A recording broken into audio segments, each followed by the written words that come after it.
the snow. And we do have with us Ned Lazarus. Thank you, Ned, for coming. He is a visiting professor at George Washington University Elliott School of International Affairs, and he is a conflict resolution scholar and will speak to us today about peace-building efforts and conciliation between Israel and the Palestinian territories. So everyone, if you can, please mute, but please turn your video on so we can see you. And Bonnie, are you there, and have you turned over the host to Ned Lazarus so he can show his slides? Yeah, I was just getting myself oriented into the other room.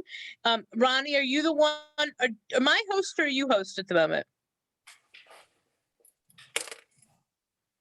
Ronnie, you're on mute. Sorry. Yeah, you're actually the host. I'm the co-host, so you need to pass the baton on to Ned.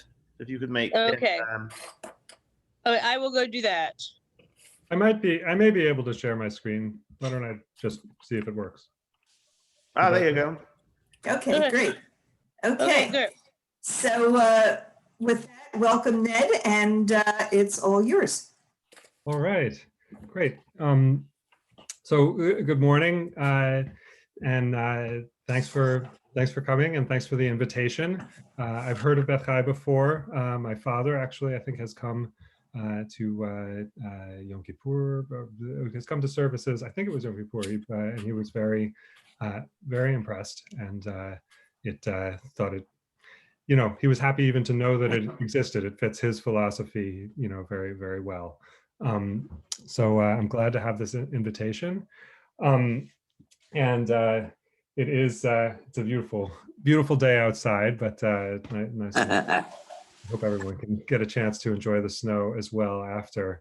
It's funny, I was hearing the Tu B'Shvat songs that Philip was leading, and it always seems like Tu B'Shvat, happens here on like the worst weather of the year. It's cold and, inevitably one of those days, windy, nasty, and it seems so discordant, right? So out of place, like this celebration, it's the birthday of the trees, and here the trees are all bare, and it's cold, and you can't see, and you're eating the fruits, from the land of Israel, and there's no evidence of that anywhere around you. And in an ironic way, I think, and you can think of that, or we're so far away from that, or you can think of it, look, spring will come. It's a sign to remind you that the world changes, and that things you can't see right now, will bloom in the future. Maybe in some sense that's a good kind of thinking to have when you think about peace building between Israelis and Palestinians, because if you have a clear view of the situation right now, there would be no reason to think that there's going to be a more peaceful future, and it would be as distant as the idea of spring and a day like today. But that is living with that kind of dissonance and thinking ahead, in a sense, or thinking of a different relationship between Israelis and Palestinians, is the kind of vision that sustains many hundreds, thousands of Israelis and Palestinians who work to change their reality and work to change the relationship between their peoples, in the middle of a situation that is, certainly doesn't reflect their values. So I often start just with this slide, even before I introduce myself. I think, when I even talk about peace building or peace, people look at you as if you're very naive, and don't you know what's going on? So this slide, I think, says a lot to me about how to think about building peace, in Israel between Arabs and Jews in Israel, between Israelis and Palestinians. So I don't know. I see Philip seems to have a command of Hebrew. Does anybody can anybody read what's said there in Hebrew? Well, the first word is Aleinu. That's correct.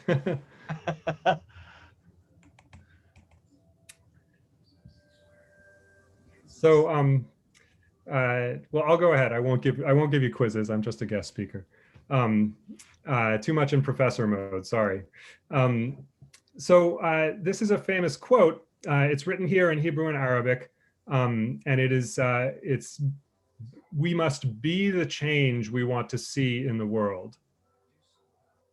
And probably some of you may be familiar with the quote, but it's attributed to Gandhi. You must be the change we want to see in the world. And I've always found it a very powerful and apt quote.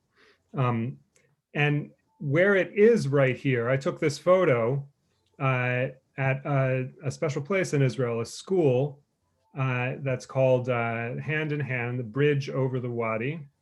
And it is one of a small network of schools in Israel that are bilingual. They teach in Hebrew and in Arabic, and they are integrated with Arab and Jewish students learning together, Arab and Jewish teachers teaching together, and indeed teaching not just both languages, but also teaching history from the perspectives of both peoples, which is a very challenging thing to do, and teaching, of course, all of the three religions of the land of Judaism, Christianity, and Islam, and observing, observing the not just the religious holidays, but also the national holidays, also the memorial days, also the remembrance of the Holocaust, also the remembrance of the Nakba, or the dispersion of the Palestinians. So very cutting edge, kind of radical stuff. For a country that's still in the middle of a conflict. And this particular, so I said I think there are 6 or 7, maybe there are now 7 different schools in this network in different areas in the country. But this one right here is a special one. This is in the Lower Galilee. It's in a town called Kufr Qara, which is an Arab, small Arab city, I think about 25,000 residents. But this is the only place that I know of in the entire country where hundreds of Jewish kids go to school in an Arab city every day. So it's a remarkable place. It's it's in many ways it's just a small K-6 school, a lot of kids gathering together, but it's also a remarkable place and different from everywhere else around it. And I think the families that are doing this, the educators that are teaching there, they all know how different this is. They know that they are a small drop in the bucket among the hundreds of thousands of students in the country. They are probably less than 1% who are going to an integrated school environment like this, who are learning both languages and learning about both traditions and perspectives. But they're not going to wait. They're not going to wait for everything to catch up. And that's what I think. I think they really embody this statement. They're not going to wait for reality to, somehow miraculously become what they wish. They're going to live their values. They're going to be the kind of society that they want to see in the future. That's extremely challenging. It is, and I'll be glad to talk about this. This is one of many examples. There are, at my last count, I did a report in 2017 where I actually tried to get a number, how many joint Israeli-Palestinian peace-building initiatives, different initiatives exist in the country that are active. So, and I got 164 that there are many others that I don't know of. There are many that are local, that are small, that I, don't have websites, that I wouldn't have found. So that's a minimum number. But it is, that remains a small proportion of all of the different organizations in the country. But it's also, I think, often a lot of people are surprised. There's more of this going on at the grassroots than many people realize. Hand in Hand is one example. I'll talk also about Seeds of Peace, which is a somewhat well-known example, just because that's where I gained my experience in the field. It's where I first worked in this. But there are many others. It's a very diverse field, and I'm happy to share as many different examples of what people are doing on the ground. And maybe some of you may be also familiar with different peace building initiatives. So with that introduction, very quickly, my own personal introduction, who I am, and I'm a Jewish kid from DC.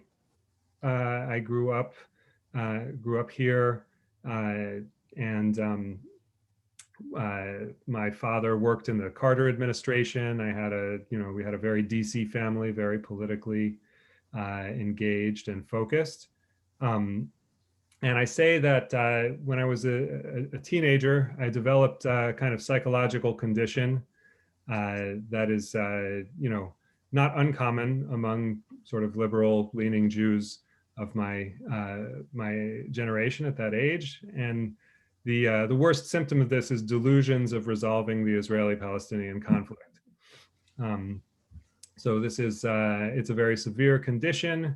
There's no known cure, but there's an exposure therapy.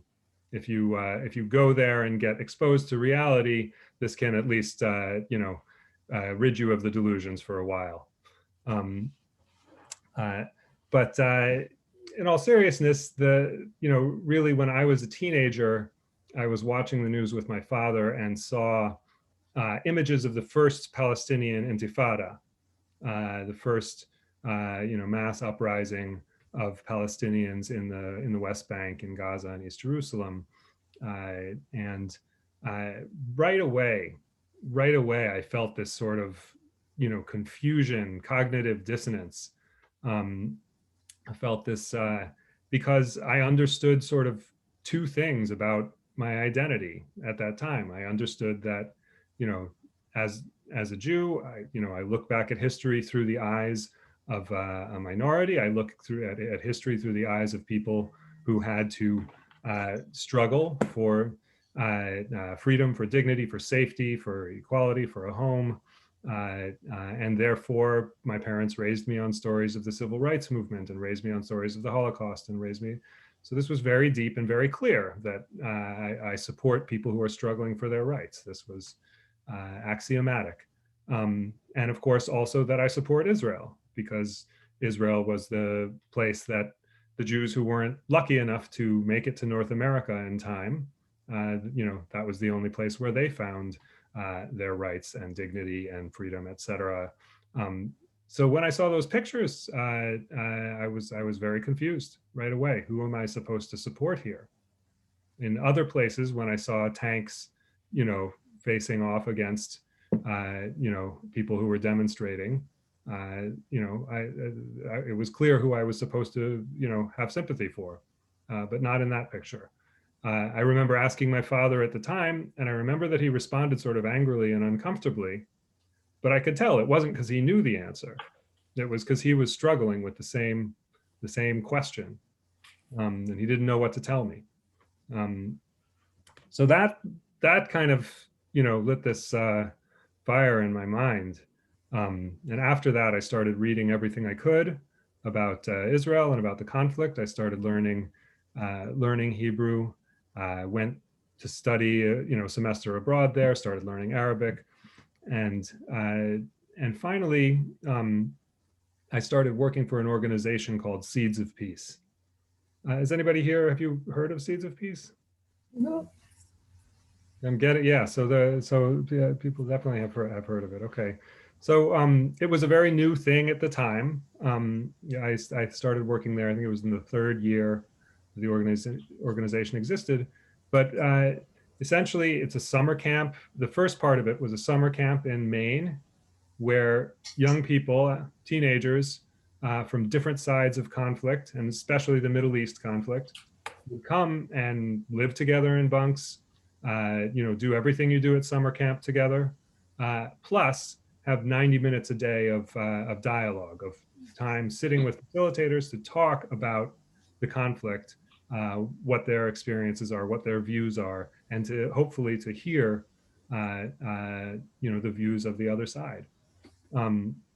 So I did one summer there as a camp counselor, and then right after that, the Israeli Prime Minister Yitzhak Rabin was assassinated in 1995 by an extremist who opposed the idea of negotiating with the Palestinians. And at that moment, I really was young and felt, that if I cared about this, I should go there and try to do something, try to contribute what I could. So I ended up moving to Jerusalem and starting to do Seeds of Peace activities there in the Middle East. And that ended up lasting for 8 years. I stayed and worked there and got to work with hundreds of Israeli and Palestinian, also Egyptian and Jordanian young people with their families.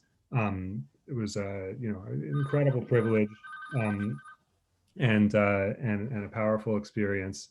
And that's, that was how I got experience. I think it's an important thing.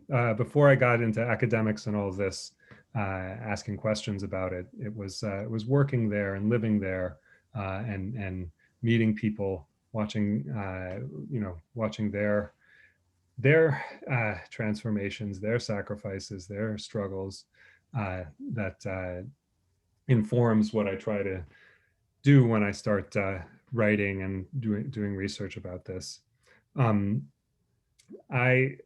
Through those 8 years, I got another sort of dilemma, another sort of question that I couldn't answer. And this time it was a different question. When I was working at Seeds of Peace, I saw hundreds and hundreds of times over and over again how powerful it can be for people in a conflict to have a relationship with someone from the other group. It really just an incredible transformation. And I saw this happen with the teenagers, and then I saw it happen with their families. I saw it happen with friends. They would go and invite each other to come speak at each other's schools. They would go visit each other on holidays, do all kinds of projects together in the community. And I just saw this again and again and again. So there was no doubt in my mind that this is possible and it can be very powerful on an individual level. In fact, maybe I can hardly think of anything else that would be more powerful, really, at an individual level. I've seen hundreds of individuals change, become motivated, start to, really see themselves as peacemakers in their communities. And at the same time, it was equally undeniable for all of what we were doing, the conflict itself was getting worse. Meaning these powerful transformations at our level, at a personal level, they weren't enough to somehow change what was going on around us. And during the time I was there, the conflict went from a time of negotiations. I mean, it wasn't peace. There were very tenuous negotiations. It wasn't, some kind of ideal situation, but there was some hope. There was some hope that the future could be better than the present. And unfortunately, in the middle of my time there, a second uprising erupted, a Palestinian Intifada, and this one was different from the first and very much more violent. And in 4 years, it was really the most violent period between Israelis and Palestinians directly since 1948. Um, so I had to face those realities. The work we were doing was very powerful on an individual level, and I did believe that that was important, but it was not, it was certainly not enough or even close to being able to change the conflict reality, which was getting deeper. And that, I think that's what drove me to then start trying to do research, trying to understand this, trying to look at other conflicts, trying to learn more about things besides Seeds of Peace that were happening in the country. I went and did my my doctorate. I came back to DC. I did my doctorate at American University, and I wrote my dissertation studying what happened with the first 10 years of Seeds of Peace participants. Since then, I moved into what's called evaluation, evaluating peace building. And that, essentially just asking, if it's not realistic to say our goal is to make peace happen on the macro scale, we're not going to be able to, bring kids together and produce a peace agreement. It's not instant like that. But what change can you make? What kind of changes can you make? How can you be effective? Can you do positive things in that reality?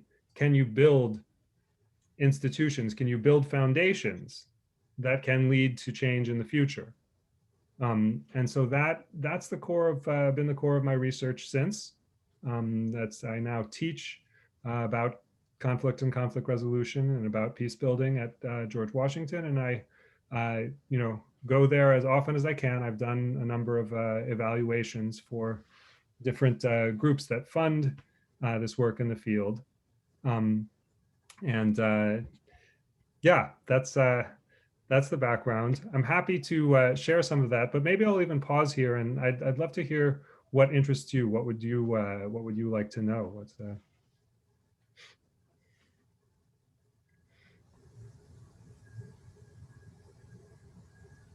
Ned, I'll ask a question. Yeah, great. So we're sort of at a turning point now in the United States in terms of the views of our administration to Israel and trying to promote peace. How I don't even know how to ask the question, but there were things that happened during the previous administration, more building of settlements and the move of the embassy to Jerusalem and all of that. How can the current administration go forward promoting peace? View of what has happened over the last 4 years and the fact that Netanyahu is still in power. Okay, all right. So we'll start from the Question. the hardest level. I think one of the things, even what I was experiencing, that dissonance between being able to do powerful work at a local and an individual level and not being able to translate that into change at the highest level, is it's certainly the case. I mean, even when we have administrations here who wanted to make an Israeli-Palestinian agreement and devoted resources to it, there was certainly some progress made, but ultimately always unsuccessful. So one of the things that I feel like I've sort of learned as I tried to grapple with that and grapple with this question, why is it worth doing this? What does it mean? I also wanted to look at other conflicts that, each conflict is unique in many ways, but there are also some similar dynamics. What I'd say is this: I've looked at at Northern Ireland, at Sri Lanka, at many other places in the world that have some of these dynamics. In many of these places, there is sort of a macro dynamic. There was an empire that ruled the territory.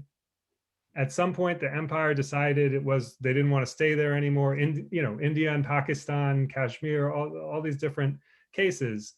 And when they left, there were two or more groups in the territory with strong nationalist movements and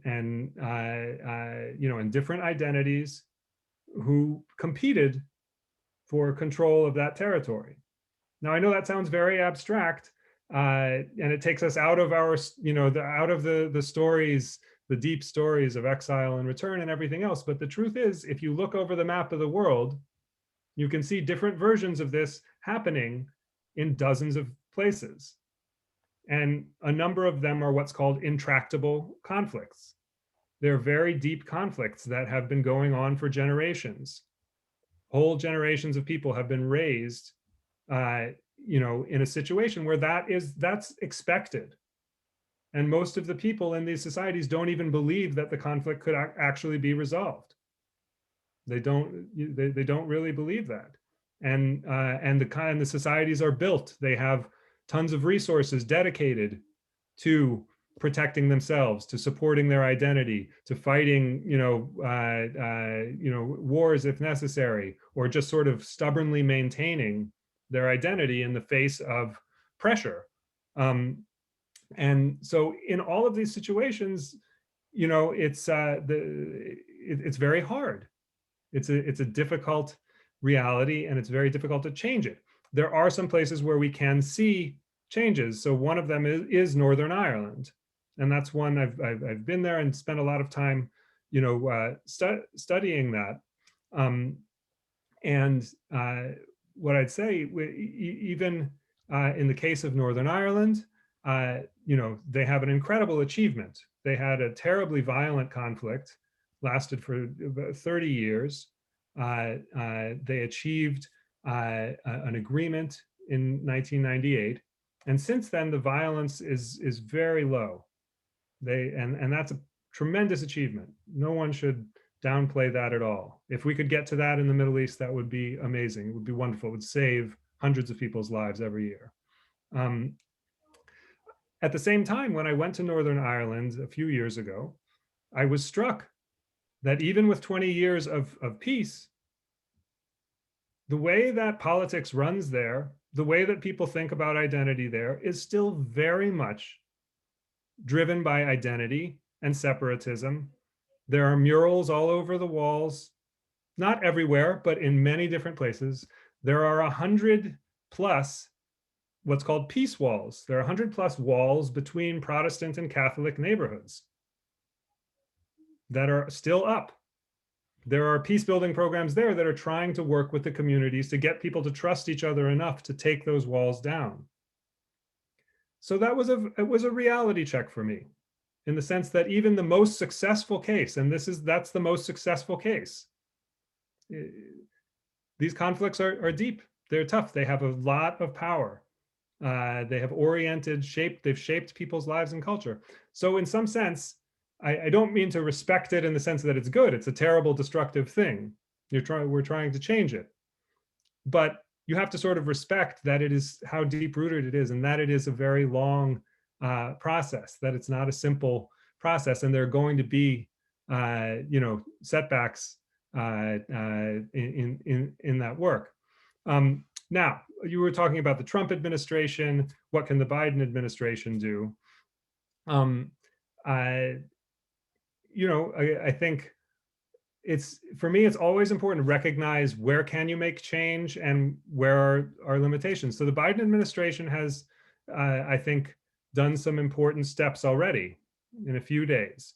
One of them, they've reopened the US consulate in East Jerusalem, which serves the Palestinians. The Trump administration had closed that.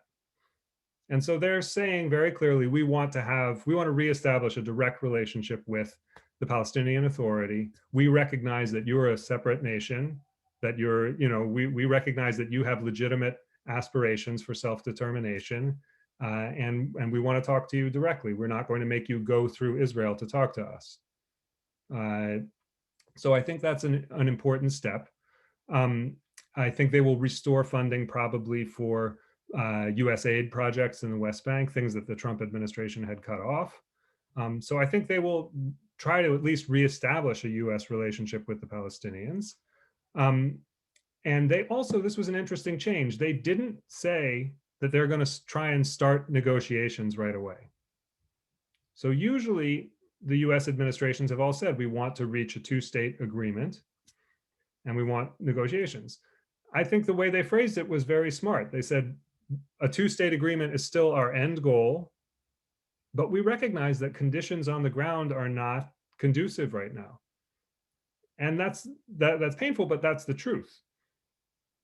As you said, Netanyahu seems to have just an incredible hold on power, and he's very skeptical, and the kind of two-state agreement that he would agree to is not one that the Palestinians would ever agree to. And at the same time, the Palestinians are a mess. They are they're divided between the Palestinian Authority, which does, I think is something, an entity you can negotiate with, but is only in the West Bank and is run by Mahmoud Abbas, who is 86, last elected in 2006. They haven't had an election since. And then, Hamas has taken over Gaza for more than 10 years. Hamas is not an entity with which Israel can achieve a peace agreement. They might be able to achieve a ceasefire, that would be an improvement, but there's not, right now, there's not any possibility of a real peace agreement there. So they're recognizing that, and hopefully they can also work in effective ways to try and create better conditions. One important thing that is happening, and this is sort of taking the end of the presentation to the start, and this is something that really does hinge also on the comparison to Northern Ireland. So a lot of people believe that tons of money has been poured into peace projects between Israelis and Palestinians. There's nothing further from the truth. I mean, I've studied the field. I know how much funding there is. I know, so in a comparative case, in Northern Ireland, a fund was established in 1986, so 12 years before there was a peace agreement, during a time when no one thought there would be any progress. That fund poured hundreds of millions of dollars annually into all kinds of projects, both economic development to take care of the gaps that existed between Catholics and Protestants there, and peace building. There were multiple other funds. The European Union and other groups poured money into this, so that successful projects wouldn't just be a few drops in the bucket, but so that they could be scaled up, so that instead of a joint school in one community, there could be joint schools in many communities. This kind of thinking, and that, I think that had a powerful effect there. That fund still exists. They're still funding the projects I talk about to get people, to start talking to each other on different sides of the peace walls in Northern Ireland. So for many years, I've been advocating, along with other groups, including a group called the Alliance for Middle East Peace, to establish a fund like that, to establish a fund that would enable peace building projects not to be a drop in the bucket, but really to, bring in as many Israelis and Palestinians who are, willing to participate, and to really pour into economic development so that the gaps are not so huge, and so that people are not facing sort of existential issues that prevent them from even thinking in those terms. So I'm glad to say that that idea has actually come to fruition very recently. Let me see if I can share the screen with it. I'll just share my screen here just for a second.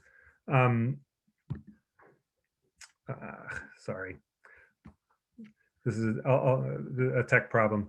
It's called the Middle East Partnership for Peace Act, but it was passed by Congress and it was named after Nita Lowey, a congresswoman who supported this for many years. It's a remarkable thing. It's essentially a fund for I think $50 million per year from the U.S., and they're going to try to bring in international donors as well to support this work. And so this, this has the potential to actually make a difference. One of the things that I would say, you can see here, there's an economic development part of it, which I think is hugely important. You can't just make peace by bringing people together and asking them to be nice to each other. That's not the issue for many people.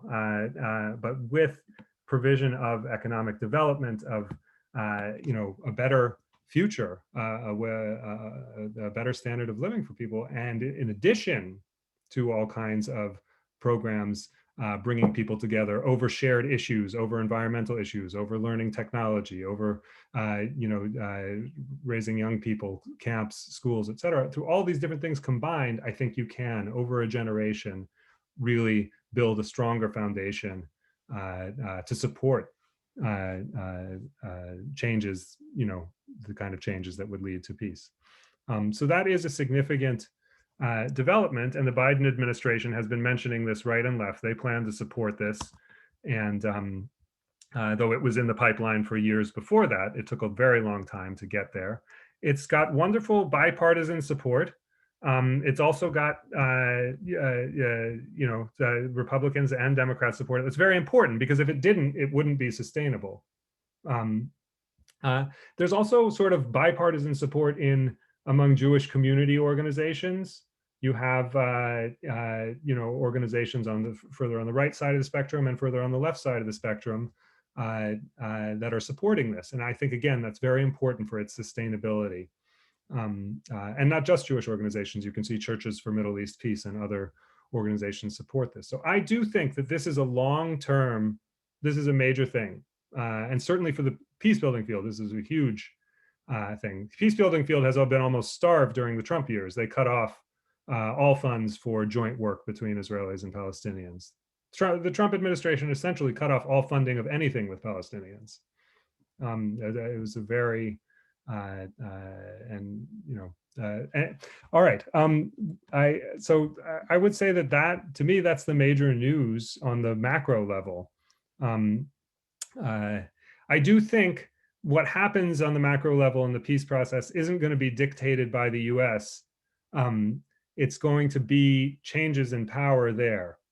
So Mahmoud Abbas is not going to remain president forever. He's 86. I don't know how long he's going to go on, but I guess he's still, and Netanyahu is under an incredibly slow trial, incredibly slow, and is still trying to come up with ways to get out of the charges against him. And he may, you can't count him out. I mean, it's just stunning how he's managed to maintain his position for this long. But I do think that a change in either or both of those is the next thing that will trigger some changes there. They may not be positive. The Middle East is a tough place in this generation. There's not whether it's peace or it's democracy in the Arab Spring, very few of us have illusions left. The Middle East of this generation is a very challenging place politically, and so, but I do think there'll be a possibility for changes that aren't there currently after these leaders are replaced. All right, I hope that's a good answer. I see Ella and Mike, if that's your name. Actually, Larry was first, but I'll take a stab. What is your opinion what will be the long-term effects of the changes in the Middle East, like Abraham Accords with the UAE and other Gulf entities, and even Netanyahu's overture to Arab parties and right before the elections?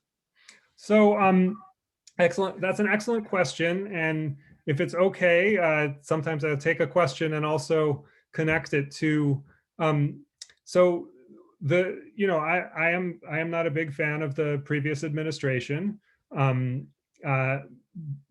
in my opinion, certainly having concluded 4 normalization agreements between Israel and Arab states, that is an achievement. I don't, that is a change. That's something that other administrations were not able to accomplish, and that might be, for me, among the only positive things that they're leaving behind. So I think that has a positive effect on Israeli Jewish opinion. I think that Israelis, have experienced so much hostility, through their own historical experience in the region, that anything that shows that a different relationship is possible, and that actually not everyone wants to destroy Israel, and not everyone is that's very positive. That I think that there's no question about that. Obviously, there are many limitations on this. These are not democratic regimes. Public opinion in the region is still very hostile to Israel. And none of these are frontline countries. These aren't countries that fought wars with Israel.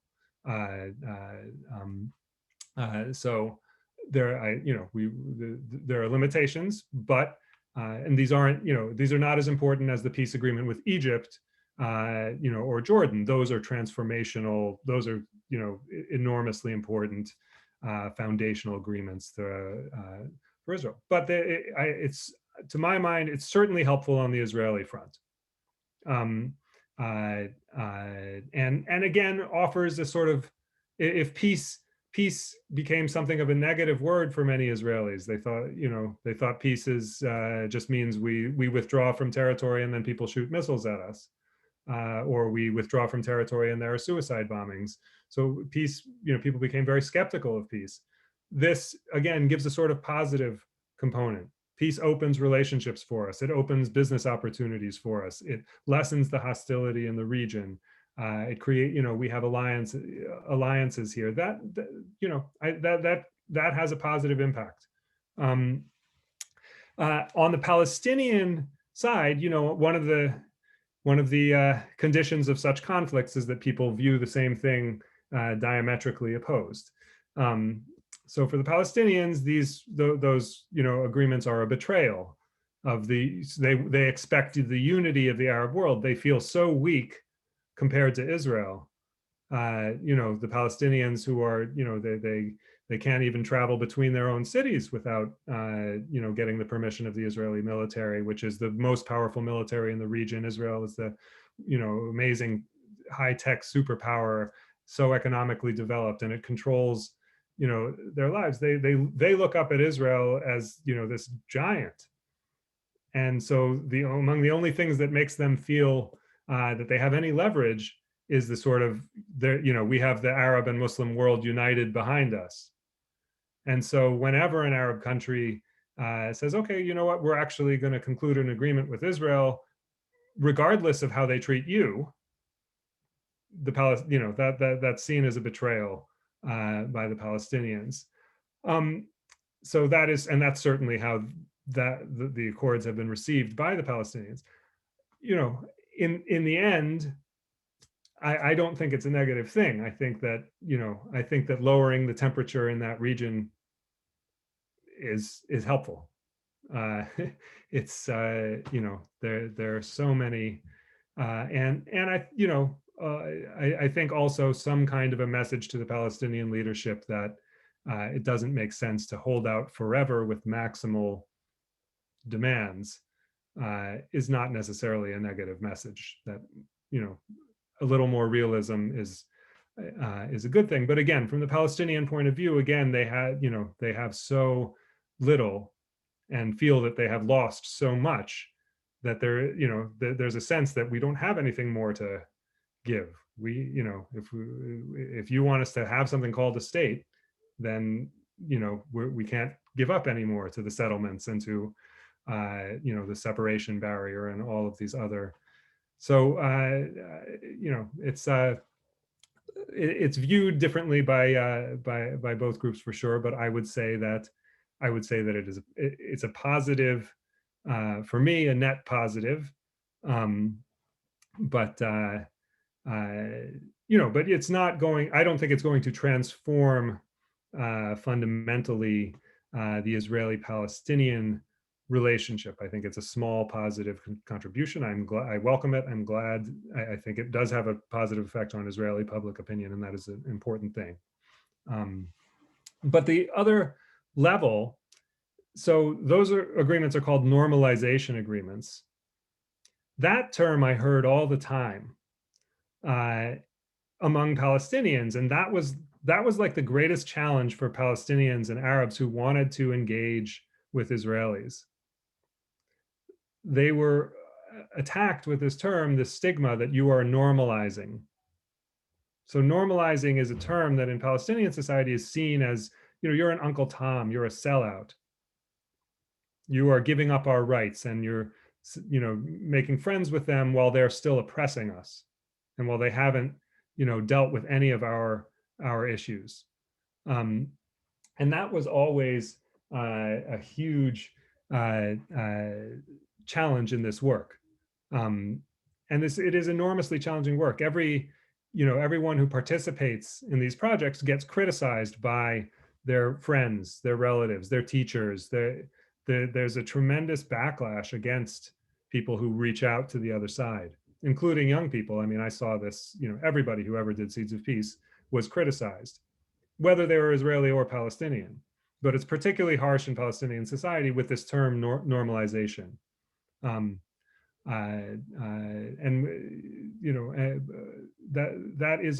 That's a built-in challenge of this work.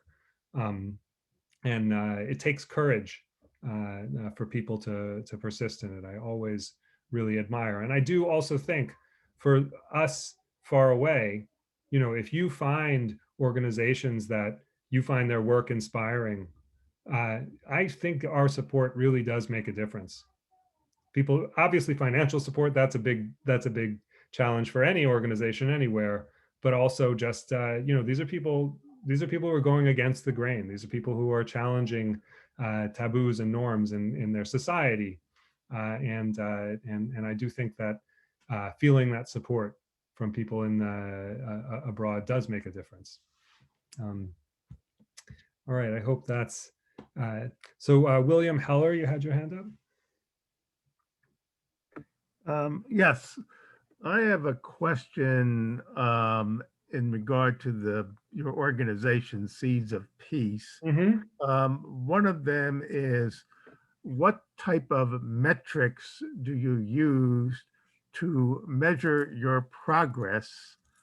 And do you also evaluate your metrics to see if they are achieving the desired results that you want to achieve?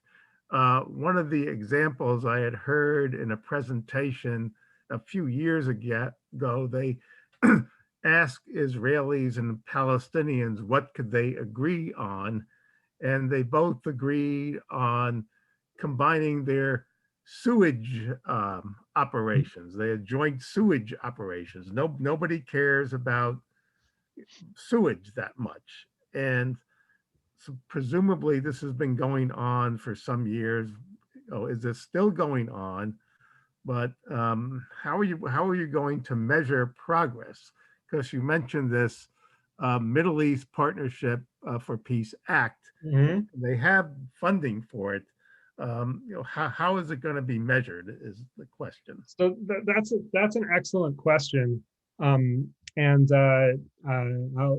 I'll jump back to research a little bit, because that's the question that drives, that's driven my research from the beginning. Let me just figure out, something has happened with Zoom that is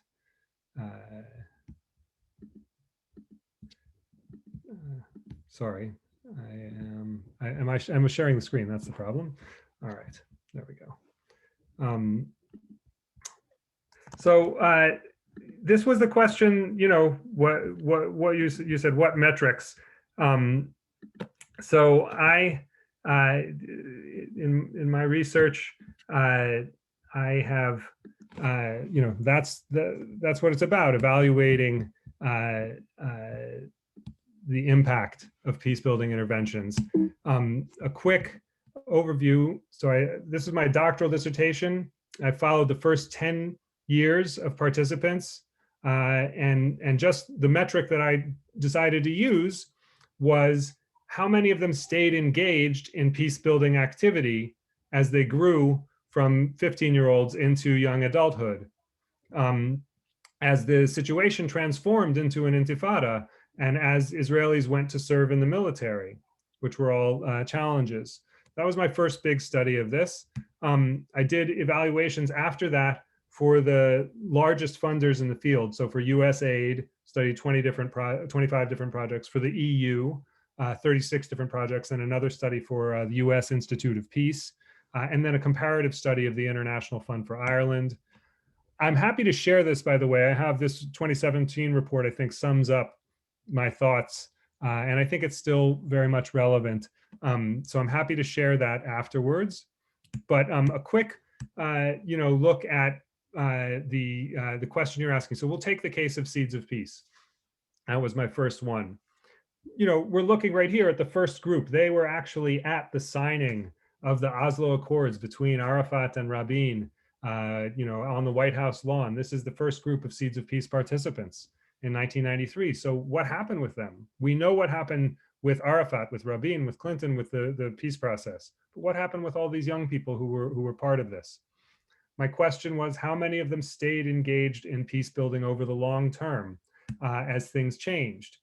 I studied more than 800 of them, tracking them over periods of up to 15 years, did many interviews, conversations, etc., to find out qualitative detail.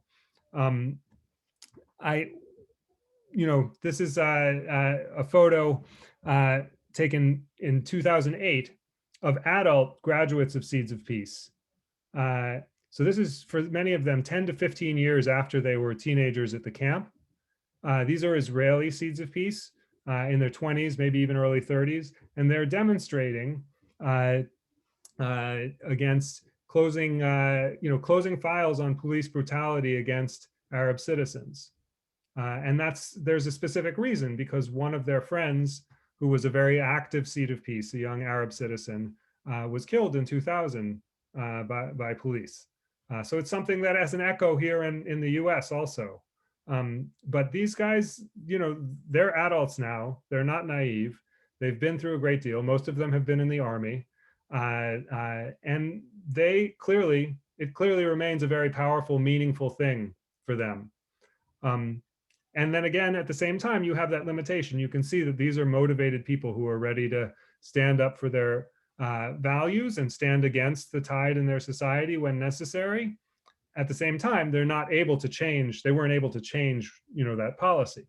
And so the limitations are there as well. There are other examples. One of the last times, really the last time that there were very significant negotiations between the Israeli government and the Palestinians, each of the leaders, that was Prime Minister Olmert, Foreign Minister Livni, and the Palestinian Foreign Minister Abu Ala, each of them had one of their leading assistants was a graduate of Seeds of Peace.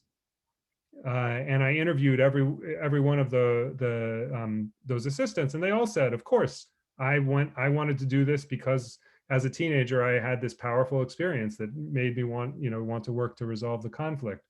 So again, their motivation and the power of this at the individual level is very clear. And then still, even the fact that they were at the negotiating table, it's not enough by itself because the conflict is just very complicated.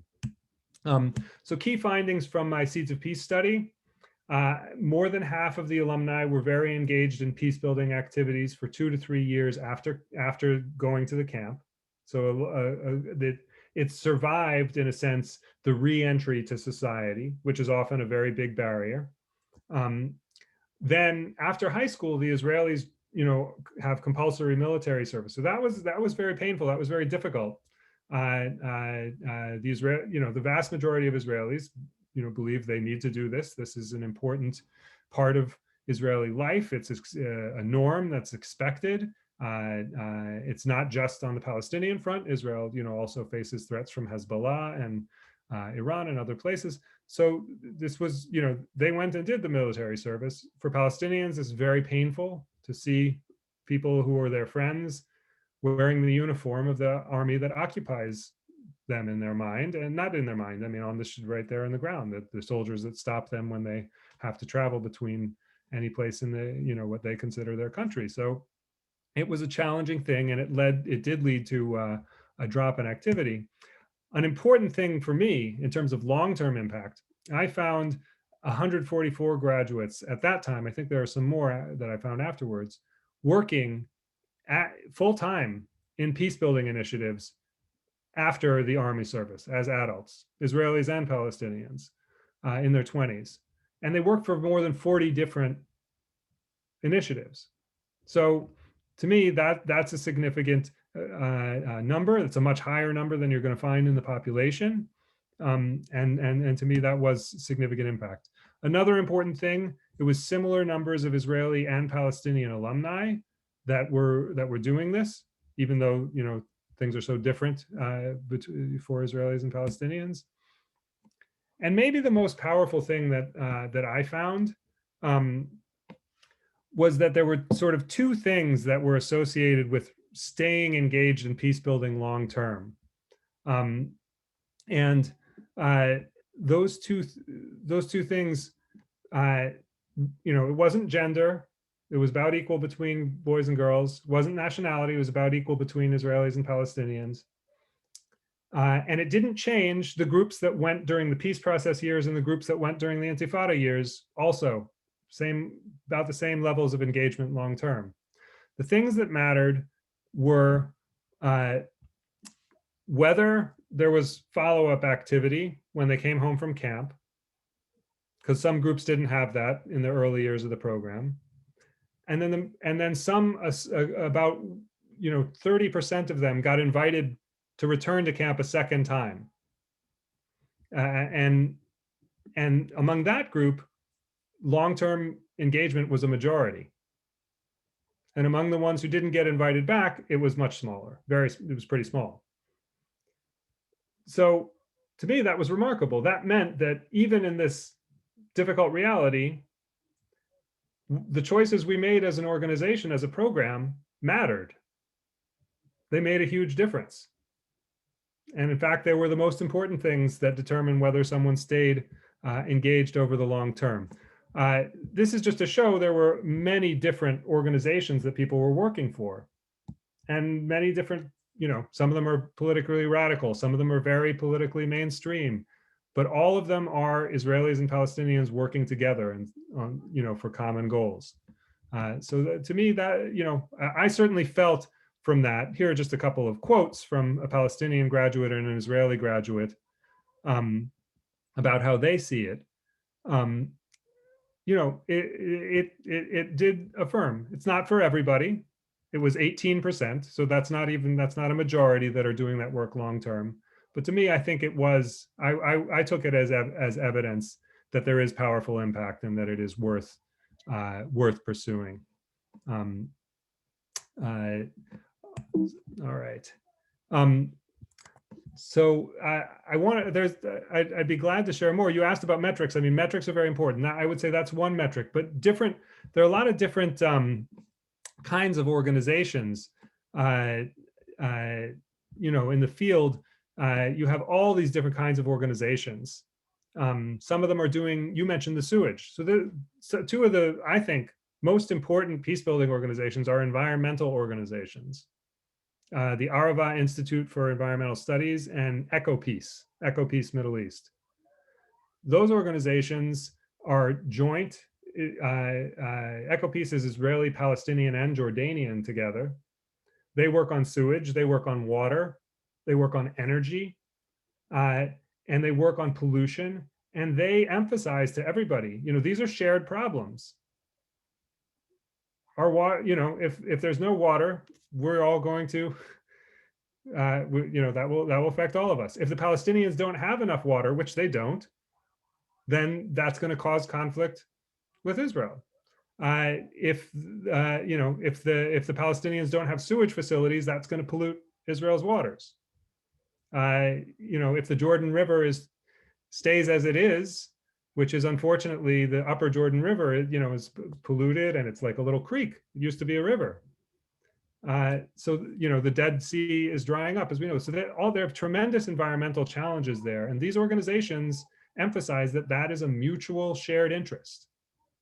It's a common problem. It's a shared interest, and I think they've been very successful. They have remarkable projects. They've been lobbying for years, and they got essentially an annex to the Israel-Jordan Red Dead Agreement a few years ago, where Israel doubled the amount of water that it's selling to the Palestinians, doubled the amount that is supposed to get to Gaza, although they have to build infrastructure for that to get through. But it also just showed that they had reached the policymakers from this very right-wing government, with that idea that environmental stuff, at least, that water, at least, is a shared interest. It's not zero sum. It's not us against them. We're not safer if they're thirsty. We're not safer if, they're polluting our waters. So that kind of mentality, I think they're only a small part of the field. There's only two organizations. There might be a few more. I think they're doing some of the most important work. But you can see it's a very diverse field. There are lots of different initiatives. There are musical initiatives. There are sports initiatives. There's an ultimate frisbee, ultimate peace, it's called. It's a very successful one. So there is a lot going on, even in this very challenging climate. So in terms of metrics, you don't evaluate all of these organizations the same way. An organization that is doing education, you could evaluate it the way I evaluated Seeds of Peace. Okay, well, let's look at long-term. What happens with the participants in this? Do they remain committed to some kind of more peaceful perspective? But something like the environmental organizations, you need to have a different metric, and you can actually use more concrete metrics. And economic development organizations, there's a great initiative that was bringing together Palestinian olive growers and Israeli olive growers, and sort of trying to find how they can complement each other in marketing and selling their olive oil. It was very successful. It both had a positive impact on attitudes. They took attitudinal surveys afterwards, but also it increased profits for the Palestinian farmers enormously.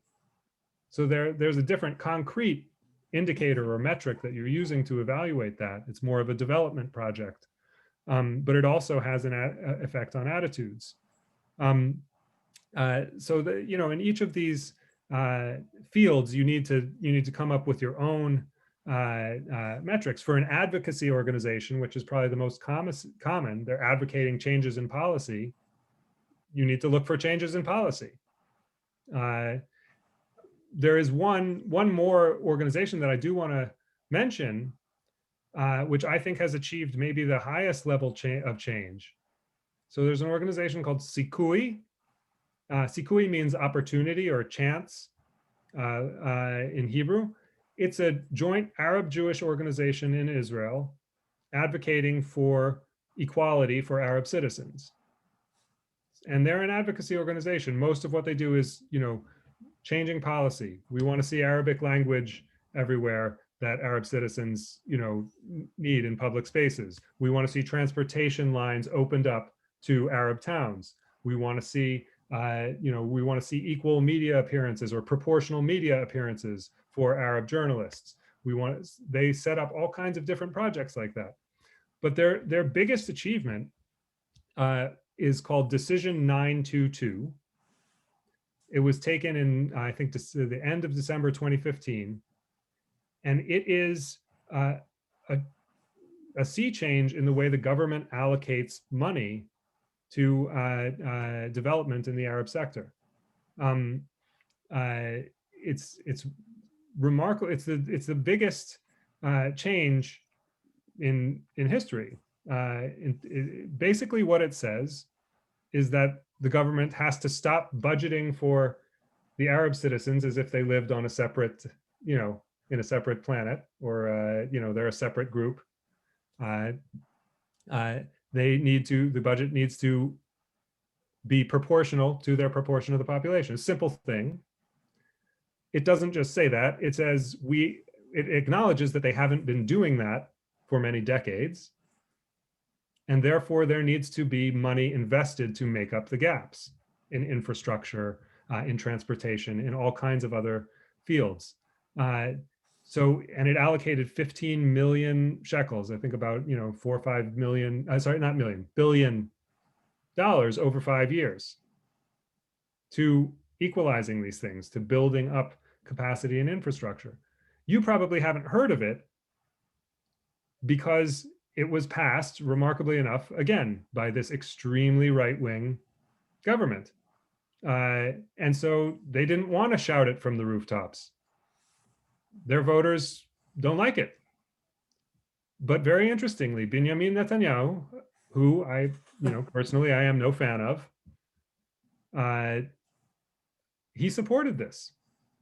And again, it shows that for him, he has understood, whatever Netanyahu's many failings, he does understand economics. He's very focused on economic growth.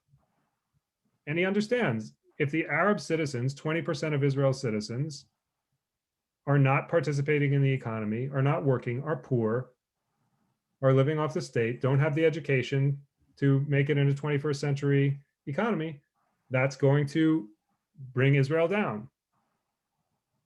And so he understands it is an Israeli interest to make up for all of this discrimination of many decades. He won't say it in out loud too much, because for him, and he got attacked. I mean, it barely passed. It passed 9-7 in the cabinet. But it's very clear that he understands that. Netanyahu is terrible on identity issues. He will never say a nice thing about the Palestinians. He will never legitimize any, he will never say they have a legitimate right to be there. He will never acknowledge their narrative. He will never acknowledge their suffering. He's very, very, very reluctant on all of that.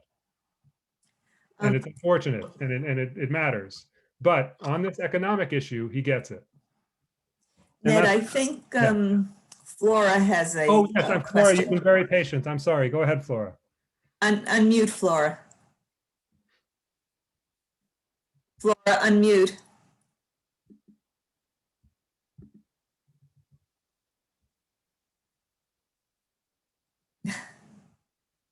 Okay. There you go. I just was wondering, Israel is being properly lauded and praised for how they're doing the injections of the vaccine. Are they including the Palestinians? Oh, all right. So that issue, I mean, that's an ongoing issue. That is, so I haven't read the newspaper today. I know that that has been debated within the Israeli government. And, we've had the pandemic now for almost a year. Yeah. So I have seen, several stages in that. During the first wave, I think the cooperation between Israel and the Palestinian Authority was relatively good. Again, they don't trumpet that on either side, because particularly the Palestinians don't want to be seen as, normalizing and whatever. And it was during the Trump period, everything, but it was relatively good. They got it. They understood this is it's just like the water and the sewage. This is a very clear shared problem. It's not going to stay on one side of the checkpoints. And so that was relatively good. I think that deteriorated somewhat, almost in the same way that I think Israelis were following the rules in the first wave. I was impressed. Israelis are not known as great rule followers. That wasn't my experience of them when I lived there. But in the first wave of the pandemic, they got the numbers down very low, and I was impressed with the level of observance of the rules. Slightly less good in the ultra Orthodox community. And then in the summer, I think it sort of fell apart. I think people decided that, and then sort of reverted to more normal behavior. And they have, but many Palestinians work in Israel, with permits or without. So there is, certainly there's back and forth, and there was, the corona infections went, between the territories in Israel. Gaza avoided this for a long time because it's blockaded, because it's so closed off. But there have been periods that it's gotten worse in Gaza as well. And in terms of the immunizations, I think you can really see the collision of these two mentalities, which is every single issue that ever happens with Israel and the Palestinians. You have some people who will say there are enemies, they hate us, they attack us, we're not responsible for them. Take this very zero-sum approach. And people took that on this. They said, we have a scarce resource, we have a scarce number of vaccinations, we take priority. And other people said that's crazy. We live in the same small piece of land, and it doesn't, this is a virus. It's not dependent on public opinion. It doesn't matter how, what someone thinks or what their identity is. We need to eradicate it. And to do that, we need to eradicate it among the Palestinian population as well as among ourselves. I think that the debate, I think the latter side has gradually won the debate to some degree, but it's going to be an ongoing thing, and it is always like that. There is a denial also in Israel,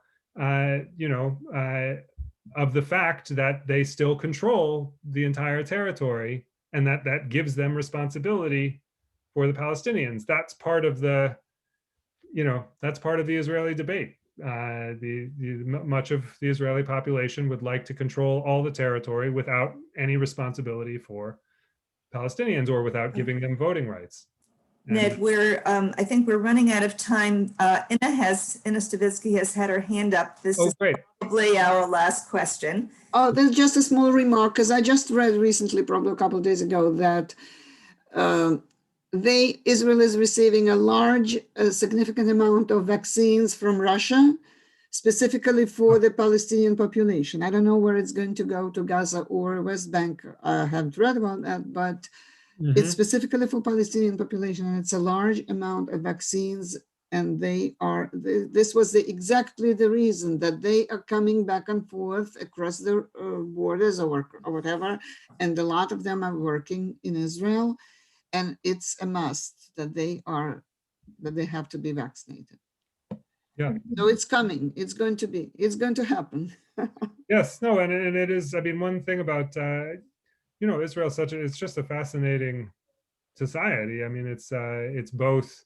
They have very high levels of infection. Unfortunately, they also have the highest levels of vaccination, I think, anywhere. and they have a small enough population that it's an achievable goal. Like they can actually get to where they need to get to in terms of the population, but they can only do that, of course, when they acknowledge the reality that they live among millions of Palestinians.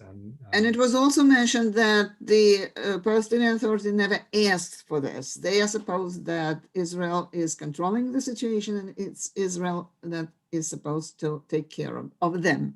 Yeah. They never admitted that they asked for vaccination, but the vaccines are coming. Yeah. Yes. No, I mean, and the Palestinians also don't want to be seen by their people as just going through Israel. They want to probably want to have an independent source. And I think I don't know if you were mentioning President Rivlin, but I would say President Reuven Rivlin of Israel is a remarkable figure and someone worth looking at. He's been a very profound advocate, I think, of humanizing the Palestinians and the Arab citizens, and in this very difficult period. He's a right winger himself in the past politically, but he's really become sort of the foil to Netanyahu and so that sort of vision. He's someone that has been a positive surprise for me, and supports the bilingual education, is very supportive of this kind of efforts. I'm sorry if I got too much on the politics.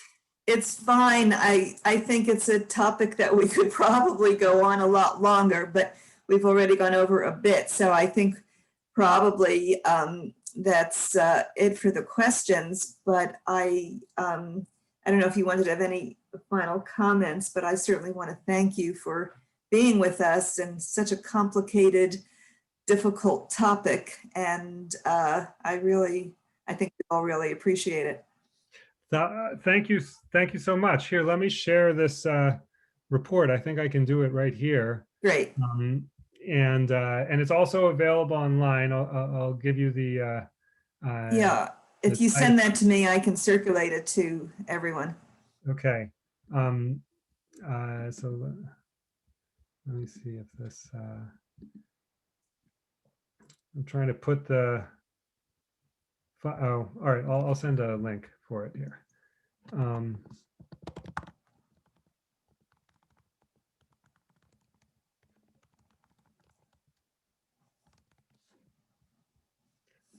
Okay, here we go.